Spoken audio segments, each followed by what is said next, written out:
आइए final account adjustment का question number 4 से स्टार्ट करेंगे हम लोग। क्वेश्चन मैं एक बार दिखा दे रहा हूँ, बार बार क्वेश्चन डिस्कस करना सही नहीं रहेगा, तो सॉल्यूशन पे बात करेंगे।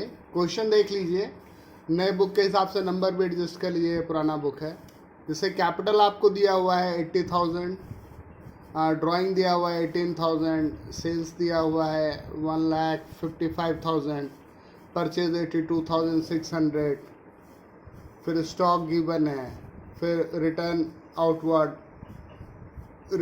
यानी परचेज रिटर्न मालूम है, कैरेज इनवर्ड मालूम है, वेज मालूम है, पावर मालूम है, मशीन की वैल्यू गिवन है, फर्नीचर गिवन है, rent, salary, insurance, bank loan, debtor, creditor, cash in hand, total, और फिर ये एडजस्टमेंट है। तो काफ़ी सारे एडजस्टमेंट है, इसलिए मैंने इसको ही उठाया है।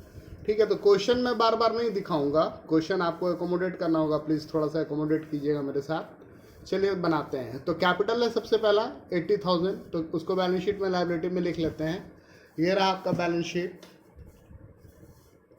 बैलेंस शीट के लायबिलिटी साइड में लिख लेंगे इसको। कैपिटल 80,000 है।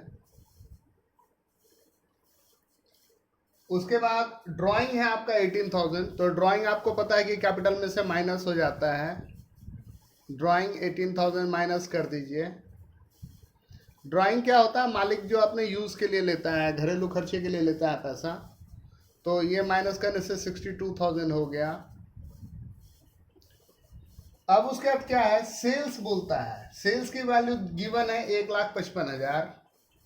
सेल्स, ये आपका ट्रेडिंग बन रहा है, ये आपका पीएनएल है, ये आपका बैलेंस शीट है। बैलेंस शीट में ये लायबिलिटी साइड है, ये यहाँ पर आपका एसेट साइड है। ये क्रेडिट है, ये डेबिट है, यहाँ पर ये डेबिट है, यहाँ ये क्रेडिट है। चलिए, तो सेल्स की वैल्यू कितनी है, 1,55,000 रुपये। कुछ रिटर्न नहीं है तो ऐसे ही लिख देते हैं 1,55,000। उसके बाद क्या है, परचेज दिया हुआ है आपको 82,600, परचेज 82,600।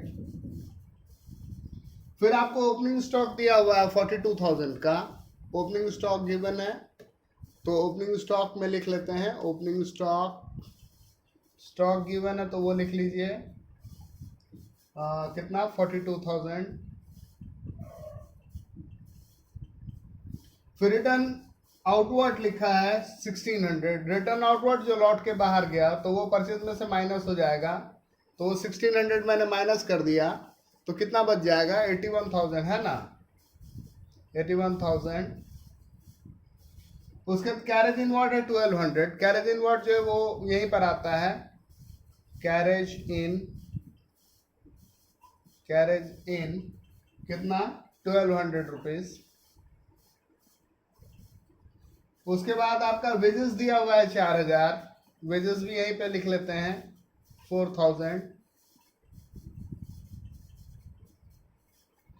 फिर पावर दिया हुआ है 6,000, पावर भी यहीं पे आ जाएगा, ट्रेडिंग डेबिट में ही, पावर 6,000। फिर क्या, मशीन दिया हुआ है 50,000 रुपया, तो मशीन तो आपको मालूम है बैलेंस शीट में एसेट में जाता है, तो मशीन को लिख लेंगे, अंदर ही लिखेंगे, कुछ एडजस्टमेंट होगा ना तो उसमें से माइनस करना है या प्लस करना, जो भी होगा। तो मशीन की वैल्यू गिवन है आपके पास, मशीन की वैल्यू दे रखी है 50,000, तो लिख लीजिए। मशीन की वैल्यू जब आपने लिख ली, तो उसके बाद अब हम आगे देखते हैं कि आगे क्या कह रहा है आपसे। फर्नीचर कह रहा है 14,000, तो फर्नीचर भी लिख लेते हैं यहीं पे उसके नीचे, फर्नीचर 14,000, फर्नीचर 14,000। फर्नीचर आपने लिख लिया। उसके बाद क्या है, रेंट गिवन है 22,000, तो रेंट जो है वो पीएनएल डेबिट का चीज है, तो रेंट को पीएनएल के डेबिट में लिख लेंगे। रेंट कितना, रेंट आपका 22,000 है। रेंट में एक एडजस्टमेंट दिया हुआ है कि 11 महीने का रेंट पे किया हुआ है। जब आप एडजस्टमेंट देखेंगे तो दिखेगा कि 11 महीने का। तो भाई एक साल में तो 12 महीना होता है, 11 महीने का 22,000 दे रहे हो, यानी एक महीने का 2,000 तुमने नहीं दिया है, जो कि आउटस्टैंडिंग रेंट रह गया। तो वो मैं अभी ऐड कर देता हूं कि बाद में प्रॉब्लम ना हो। आउटस्टैंडिंग रेंट 2,000 पूरे साल का ऐड करके 24,000 रुपया हो गया, और 2,000 जो रह गया वो बैलेंस शीट में एज ए लायबिलिटी भी डाल देता हूं। ओके, तो आउटस्टैंडिंग रेंट आपका हो गया 2,000 रुपए का।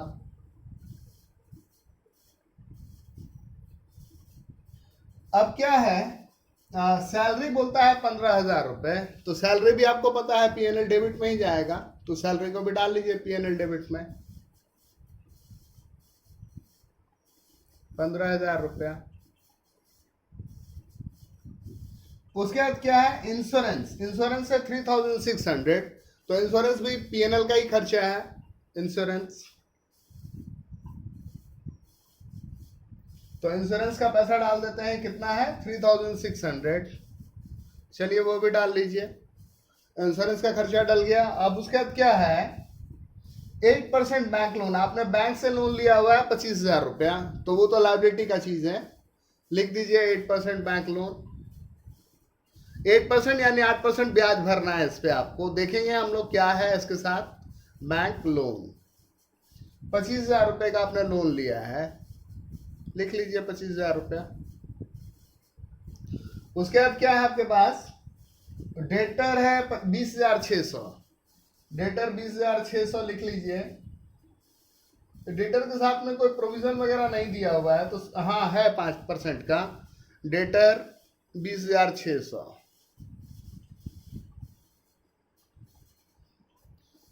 डेटर लिख लिया आपने। अब उसके बाद क्रेडिटर गिवन है, क्रेडिटर जो है वो आपका 18,900 रुपए का है। क्रेडिटर लायबिलिटी आपको पता है, क्रेडिटर 18,900, क्रेडिटर भी आपने लिख लिया। अब क्या है, कैश इन हैंड दिया हुआ है 1,500 रुपए का, तो कैश इन हैंड लिख लेते हैं, कैश इन हैंड। इसके साथ तो कोई एडजस्टमेंट नहीं होगा, इसलिए इसको अंदर ही लिख लेते हैं, कॉलम के अंदर में ही। क्लियर। अब देखिए एडजस्टमेंट पढ़ लेते हैं एक बार, क्या क्या एडजस्टमेंट दिया हुआ है। सबसे पहले बोलता है कि क्लोजिंग स्टॉक 64,000 का है, तो क्लोजिंग स्टॉक आपको मालूम है ना कहाँ कहाँ जाता है। क्लोजिंग स्टॉक एक बार तो आपका ट्रेडिंग में जाएगा और एक बार वहाँ बैलेंस शीट में जाएगा, एसेट साइड। लिख लीजिए क्लोजिंग स्टॉक 64,000, और क्लोजिंग स्टॉक यहाँ पे भी आ गया आपका 64,000, एसेट साइड 64,000। फिर बोलता है वेजेस आउटस्टैंडिंग है 2,400 रुपया, बोलता है वेजेस आउटस्टैंडिंग 2,400 रुपए हैं, तो ठीक है डाल लेते हैं वेजेस आउटस्टैंडिंग 2,400 रुपए। आउटस्टैंडिंग वेजेस जो है वो ट्रेडिंग में डेबिट साइड में आएगा, हाँ तो ट्रेडिंग के डेबिट साइड में डाल लेते हैं आउटस्टैंडिंग वेज। वैसे ऐड तो होना चाहिए था यहाँ, लेकिन यहाँ जगह नहीं तो ऊपर में लिख दे रहा हूँ, कोई फर्क नहीं पड़ता है। Outstanding wage 2,400 rupees.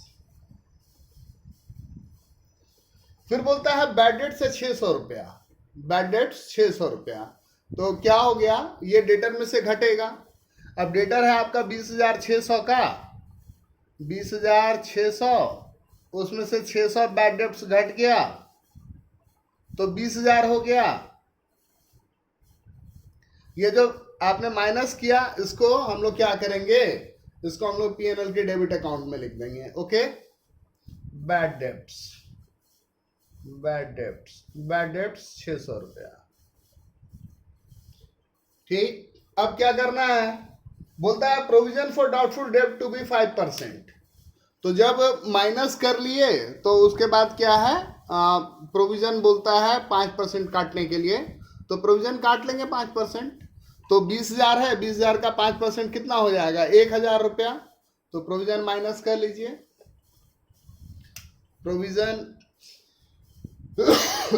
Sorry, provision 1,000 minus कर लीजिए, तो ये माइनस करने का 19,000 रुपया हो गया। और ये प्रोविजन जो है वो पीएनएल डेबिट में भी आ जाएगा आपका। पीएनएल डेबिट में लिख लीजिए प्रोविजन 1000 रुपया। क्लियर? अब क्या करना है भैया, अब हमें insurance premium is paid per annum 31 मई तक। इंश्योरेंस प्रीमियम जो आपने पे कर रखा है, आपका साल तो खत्म हो जा रहा है 31 मार्च को ही, लेकिन आपने मई तक का दे रखा है, तो अप्रैल में 2 महीना एक्स्ट्रा दे रखा है, तो 2 महीने का जो प्रीपेड हो जाएगा वो आपको माइनस करना पड़ेगा। तो इंश्योरेंस में से 600 रुपया माइनस कर लेंगे, 600 माइनस कर लेंगे तो ये 3000 हो जाएगा और 600 रुपया प्रीपेड बन जाएगा। तो प्रीपेड बोल करके लिख लेते हैं, प्रीपेड इंश्योरेंस 600 रुपया, प्रीपेड इंश्योरेंस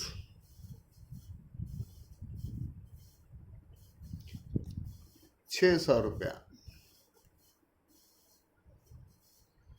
फिर रेंट का हिसाब था, रेंट का हिसाब तो हम लोगों ने कर ही लिया। लोन जो है वो आपने 1 अक्टूबर को लिया है, लोन आपने 1 अक्टूबर को लिया है ना, तो ब्याज बिठाना पड़ेगा। अक्टूबर का नवंबर, दिसंबर, जैन, फेब, मार्च, 5 महीने का आपको ब्याज बिठाना पड़ेगा। तो 5 महीने का ब्याज बिठा दीजिए, 25,000 रुपया है, 5 महीने का बैठना है उस पे, और 8% के दर से। 4 से 2 बार में 8, 4 से 3 बार में 12।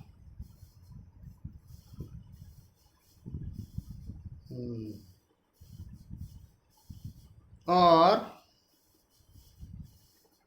1 अक्टूबर नहीं, 6 महीने का बैठेगा भैया, क्योंकि अक्टूबर पूरा, नवंबर, दिसंबर, जैन, फेब, मार्च 6 महीने का बैठेगा, है ना। तो 6 महीने का बैठेगा, तो ये 6 से कट गया 2 बार में, और 2 से कट गया 4 बार में, है ना। तो 250 गुना 4, 1000, 1000 गुना 6, 6000 रुपया, 6000 रुपया इंटरेस्ट हो जा रहा है आपका। ओके, तो इंटरेस्ट 6000 रुपया बिठा लीजिए, interest on loan, on loan 6000 रुपया। यहां पे भी बिठा लीजिए interest on loan, interest on loan 6000 रुपया।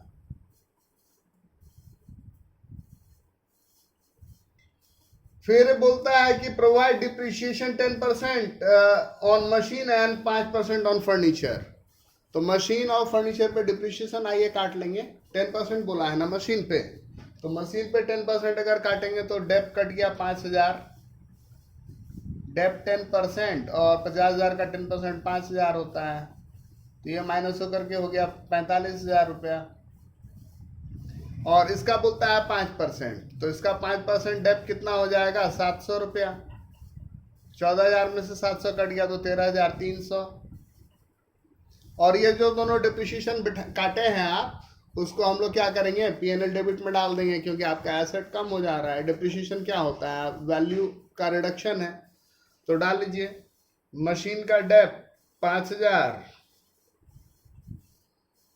और फर्नीचर का डेप 700।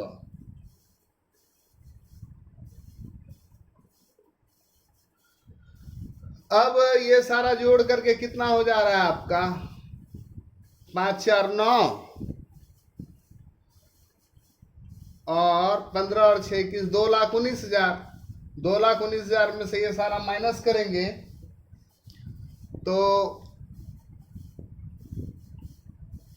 आपका जीपी आ जाता है, माइनस करने के बाद 82,400। जीपी यहां बैठा दीजिए 82,400।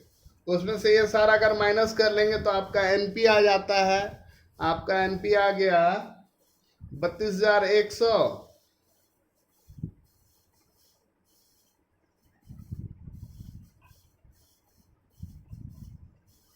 बत्तीस हजार 100 बिठा लीजिए यहाँ पे एनपी बोल करके, 32,100।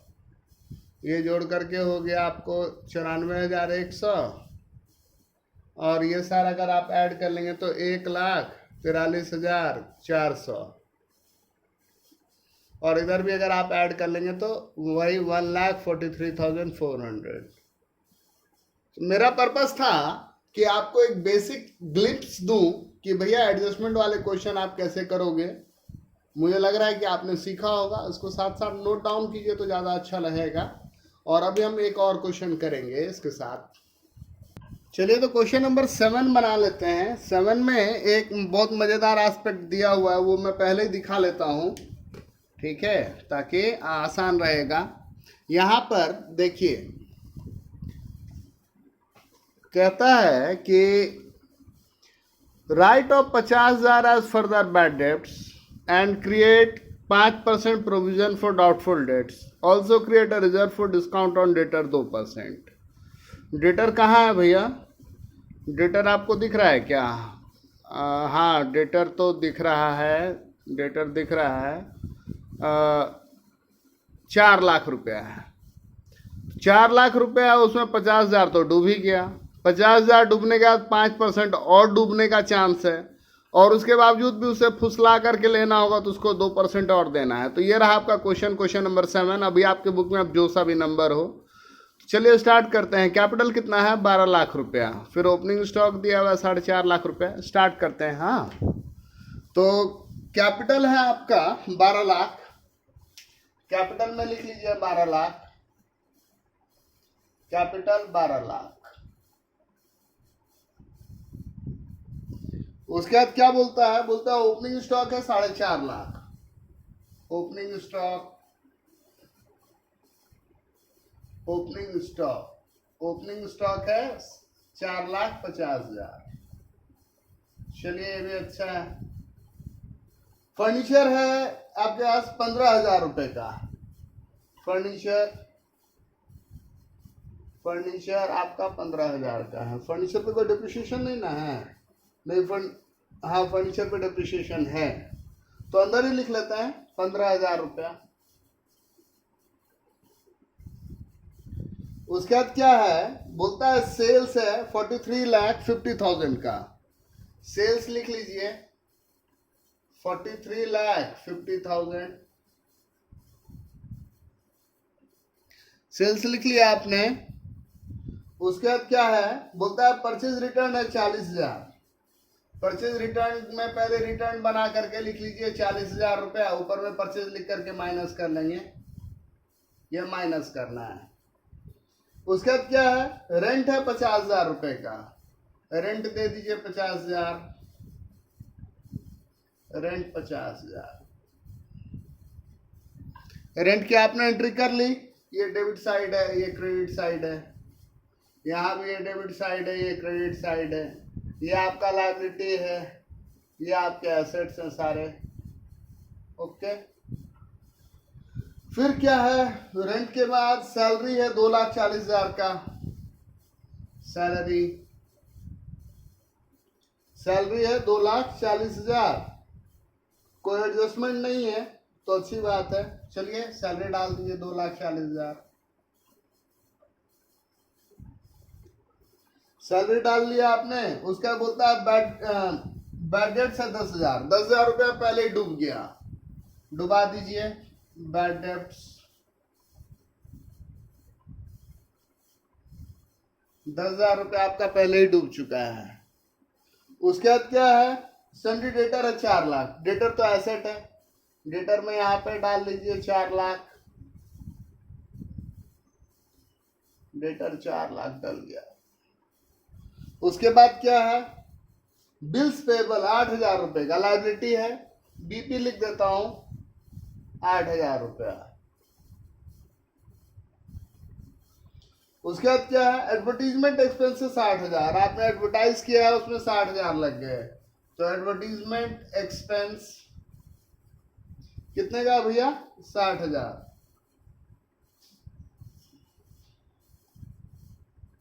फिर क्या है? पेटेंट है 48,000 का। पेटेंट आपका एसेट है। पेटेंट,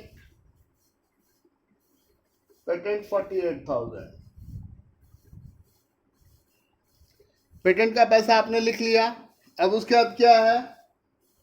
ड्राइंग है 2,10,000। ड्राइंग माइनस कर लेते हैं इसमें से। 2,10,000। 12 लाख में से 2 लाख गया 10 लाख, और 10 लाख में से 10,000 गया तो 9,90,000। फिर क्या है, प्लांट एंड मशीनरी है 2,40,000 का, तो प्लांट एंड मशीनरी 2,40,000 का लिख लीजिए, वो तो एसेट है आपका। प्लांट एंड मशीनरी पूरा नहीं लिख करके PNM लिख देता हूं, उसी से खुश हो जाइए। तो प्लांट एंड मशीनरी कितने का है भाई, प्लांट एंड मशीनरी है 2,40,000 का, 2,40,000 लिख लीजिए, 2,40,000 लिख लिए। उसके बाद क्या है, परचेज है 29,50,000। Purchase purchase purchase 29,50,000। 29,50,000 में से 40,000 गया तो 29,10,000। 29,10,000। अब उसके बाद क्या है,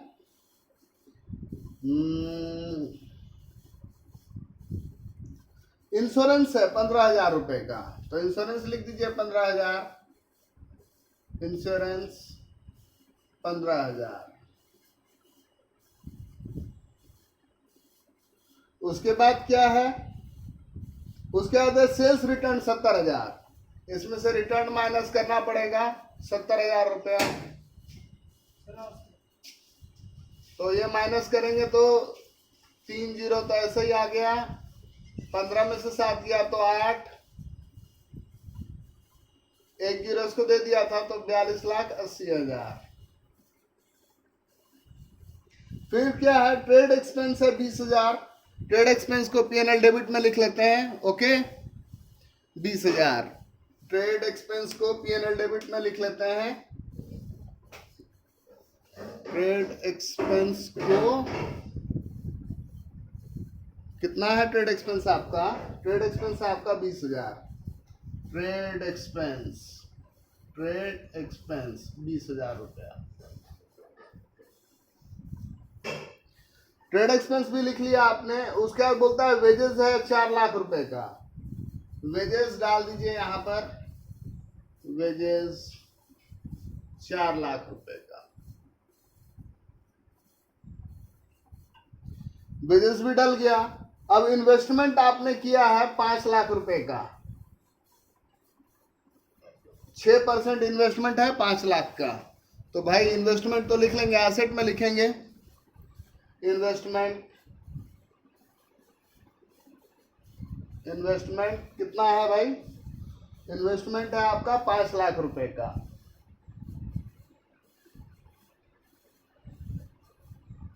इन्वेस्टमेंट लिख लिया।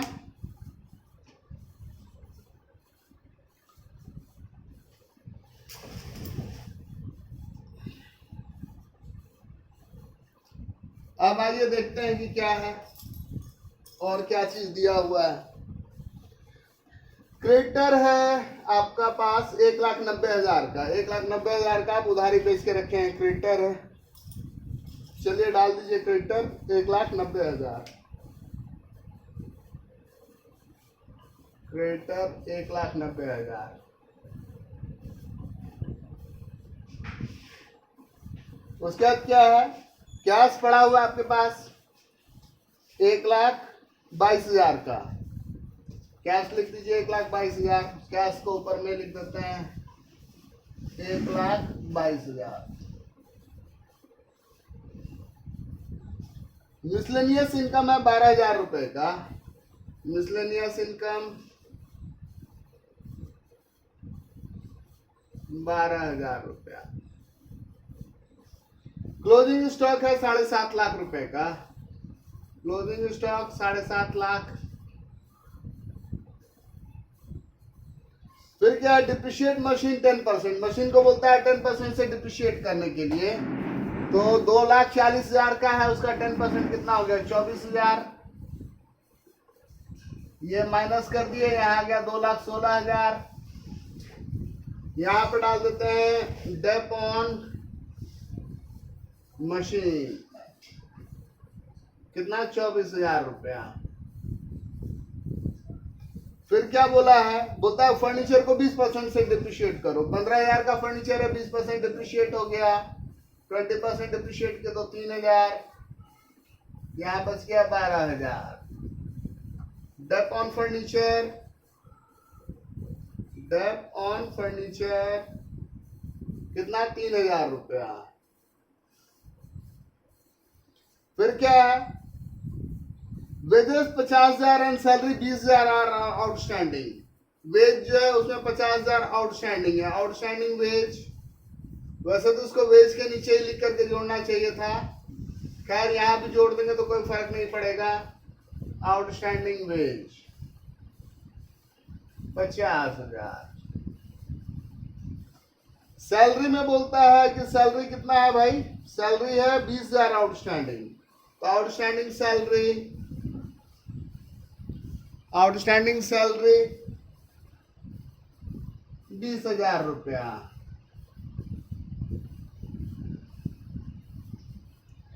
उसके बाद क्या बोलता है, बोलता है 50, हाँ इन्वेस्टमेंट किए हैं जुलाई में और 31 मार्च से हो रहा है, 1 जुलाई से किए हैं, तो जुलाई, अगस्त, सितंबर, अक्टूबर, नवंबर, दिसंबर, जनवरी, फरवरी, मार्च। यार ये तो बहुत हो जा रहा है, 31 मार्च तक ना। जुलाई, अगस्त, सितंबर, अक्टूबर, नवंबर, दिसंबर, जनवरी, फरवरी, मार्च, 10 महीना का ब्याज देना है इन्वेस्टमेंट पे। तो इन्वेस्टमेंट पे 10 महीना का ब्याज दे दीजिए। 5 लाख का इन्वेस्टमेंट है, 10 महीना का ब्याज देना है, और रेट क्या है इन्वेस्टमेंट में, 6%। चलिए बढ़िया है, 1,0,0 कट गया, 1,0,0 कट गया, और यहां से 2 बार में और 2 से ये 25,000 बार में। तो यहां पे लिख देते हैं इंटरेस्ट कितना, 25,000 रुपया, और यहां पे लिख देते हैं इंटरेस्ट ऑन इन्वेस्टमेंट कितना, 25,000। अब वो डेटर वाला कहानी है, वो भी कर लेते हैं। 50,000 डूब गया, फर्दर डूब गया 50,000, तो वो पहले माइनस कर लीजिए। यहां बचा 3.5 लाख, यहां पे लिख दीजिए further bad dates 50,000, further bad dates लिख दिया। उसका 5% प्रोविजन बोलता है, 3.5 लाख का 5%, 17,500 वो माइनस कर लीजिए, कितना हो गया, 3,32,500, 3,32,500। ये हो गया आपको प्रोविजन। फिर क्या है, बोलता है 2% और करो, तो 3,32,500 का 2%, तो 20 कट जाएगा, 3,32,500 उसका 2%, 2/100, 20 कट गया, 5 दूनी 10, 2 दूनी 4, 1 5, 2 दूनी 66, 6650 रुपया और माइनस हो जाएगा, 6650। यहां पे लिख दीजिए प्रोविजन फॉर डिस्काउंट 6,650। अब क्या करना है, ये जोड़ करके घटा लेना है, जीपी यहां डाल देना है, जीपी में से ये सारा घटा लेना है, एनपी यहां, इसको ऐड कर लेना है, आ जाएगा। और ये वाला जो चीज है इसको माइनस कर लीजिएगा, तो 3,32,500 और उसमें से 6,650, 0 10 में से 5 गया 5, 14 में से 6 गया 8, 11 में से 6 गया 5, 2 3, 3,25,850। डेटर का वैल्यू कितना रह गया, 3,25,850। टोटलिंग करके बताइएगा मेरे को कमेंट करके कि आपका जीपी कितना आ रहा है, एनपी कितना आ रहा है, और बैलेंस शीट का क्या है। ठीक है, मैं इंतजार कर रहा हूं आपके कमेंट्स का।